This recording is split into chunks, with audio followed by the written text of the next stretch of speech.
Halo, saya Farhan Palevi, jurusan Manajemen Fakultas Ekonomi dan Bisnis Universitas Sumatera Utara Stambuk 2019. Di sini saya akan menjelaskan apa itu New Wave Marketing. New Wave Marketing itu merupakan sebuah dekonstruksi terhadap pendekatan tradisional dalam hal marketing yang bersifat vertikal. Pendekatan vertikal yang dimaksud adalah pendekatan yang dilakukan di dalam TV, koran, dengan maksud untuk menyebarkannya secara massal, dan itu bersifat one to many dan tidak berfokus pada suatu segmentasi ataupun targeting. Saya juga akan menjelaskan beberapa perusahaan yang sudah berubah dari legacy marketing menjadi new wave marketing, dan saya akan menjelaskan beberapa, yaitu ada yang pertama segmentation to commoditization. Suatu perusahaan menerapkan hal ini dalam rangka untuk merubah perusahaannya itu dari legacy marketing ke new wave marketing. Di sini akan saya bahas salah satu perusahaan Indonesia, yaitu Gojek. Mereka awalnya menargetkan kepada siapa saja jasa mereka untuk digunakan di Indonesia, yaitu kepada para pelajar ataupun para pekerja yang berada di kota-kota besar yang memiliki kota yang cukup padat, itu macet, dan mereka memudahkannya dengan memberikan fasilitas bernama Gojek ataupun ojek online. Bagaimana cara Gojek mengembangkan fitur-fitur mereka dalam dunia bisnis ini? Dengan cara menggunakan yang namanya komunikasi. Walaupun pada akhirnya seringkali pelanggan menganggap komunikasi itu sebagai suatu spam, mungkin karena Gojek terlalu berlebihan dalam membangun suatu hubungan timbal balik antar pelanggan ataupun dengan mereka sendiri. Lalu karena pelanggan tidak begitu suka dengan spam, Gojek akhirnya menggunakan yang namanya sosial media sebagai tempat untuk menampung beberapa ide ataupun suatu gagasan yang diberikan oleh pelanggan mereka sendiri untuk mengembangkan fitur ataupun pelayanan mereka ke depannya. Dan pada akhirnya Gojek bisa mendapatkan yang namanya hubungan timbal balik antara pelanggan dan pembeli yang bisa membuat mereka saling keterkaitan ke depannya. Di dalam suatu komunitas pasti adanya yang namanya kesamaan. Itu yang membuat kenapa komunitas dan segmentasi itu berbeda. Pada segmentasi anggotanya tidak saling kenal gitu, dan tidak saling peduli juga. Oleh karena itu Gojek juga membuang segmentasi mereka dan berubah menjadi suatu komunitas. Baru yang kedua ada namanya differentiation to codification.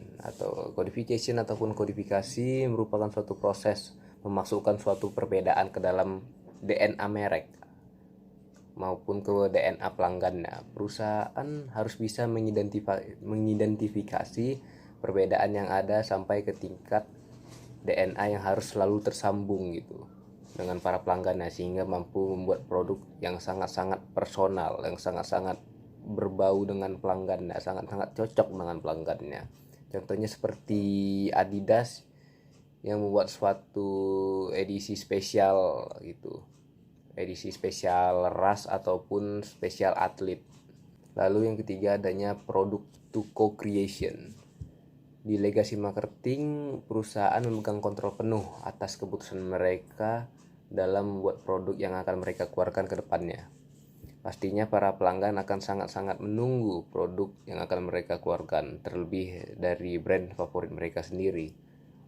Walaupun pada akhirnya membuat pelanggan sangat-sangat tidak suka dengan produk yang dikeluarkan oleh perusahaan.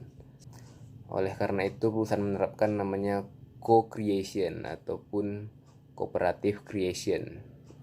Hal ini merupakan satu proses menciptakan produk dengan menjalin kerjasama antara perusahaan dan pelanggan.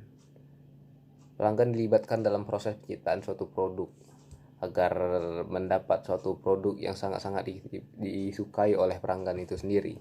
Karena dengan permasalahan yang sebelumnya tadi, new wave marketing inilah yang akan menjawab sebagai solusi pada permasalahan yang tadi.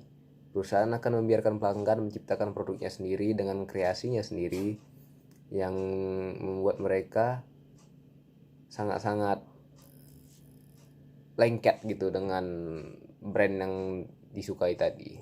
4. Proses to collaboration. Agar tetap lebih kompetitif, banyak perusahaan yang membuat suatu kolaborasi dengan brand-brand lain. Karena pada awalnya pun perusahaan tidak bisa berjalan sendiri, harus mampu menjalin kolaborasi dengan banyak pihak. Kolaborasi ini perusahaan bisa menawarkan nilai-nilai lebih kepada pelanggannya dan tentunya menjadi lebih kompetitif. Contohnya seperti sepatu fans kolaborasi dengan film Harry Potter. Lalu kolaborasi juga bisa dilakukan dengan pelanggan seperti JNE. Mereka memiliki internet tracking system yang bisa diakses oleh pelanggan mereka untuk memonitori di mana paket mereka sudah berada. Jadi mereka bisa melihat di mana produk mereka sedang dikirim gitu, udah mau sampai belum atau mungkin nyasar tempat lain, kita kan nggak tahu. Makanya JNE menerapkan sistem seperti itu untuk pelanggan mereka sendiri sehingga bisa mendapat laporan secara real time dan secara terus menerus.